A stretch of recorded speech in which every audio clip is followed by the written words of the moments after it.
இன்றைக்கு ஒரு துயரமான செய்தி. நம்மளை எல்லாம் மகிழ்விச்ச திரு சேஷு அவர்கள் இன்று காலமானார். அவருக்கு வயது 60. இவர் லுலு சபா மூலம் மிகவும் பிரபலமானவர். சந்தானம் மற்றும் பல காமெடி நடிகர்களுடன் இணைந்து நடித்துள்ளார். கடைசியாக வடக்குப்பட்டி ராமசாமி படத்தில் அற்புதமான நடிப்பை வெளிப்படுத்தினார். அதுபோல ஏ1 படத்தில் இவர் ஒரு ஐயர் கேரக்டரில் வந்து பெர்ஃபார்மன்ஸை படு பயங்கரமாக செய்திருப்பார். குறிப்பாக அச்சச்சோ அவரா, அவர் ரொம்ப பயங்கரமானவராச்சே, அவரிடம் கொஞ்சம் ஜாக்கிரதையாக இருங்கோ என்று சொல்வதாக இருக்கட்டும் சரி, என்ன பட்டும் படாமல் பேசுகிற என்று சொல்வதாக இருக்கட்டும் சரி, அத்திம்பேல் நிம்மதியாக தூங்கிக் கொண்டிருக்கார் என்று பக்கத்தில் கொசுவர்த்தி வைத்துவிட்டு சொல்வதாக இருக்கட்டும் சரி, அந்த படத்தில் சில காட்சிகளே வந்தாலும் பெர்ஃபார்மன்ஸை அள்ளி தெளித்திருப்பார். அது மட்டும் இல்லாமல் லுலு சபாவிலும் சரி, ஸ்பூஃப் கேரக்டர்களில் பல கெட்டப்புகளில் வந்து அழகாக ஸ்கோர் செய்திருப்பார்.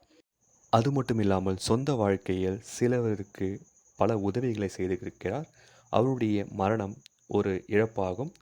காமெடி ரசிகர்களுக்கு மட்டும் கிடையாது, திரைத்துறைக்கே. அவருடைய ஆத்மா சாந்தியடைய நாம் ஆண்டவனை பிரார்த்திப்போம்.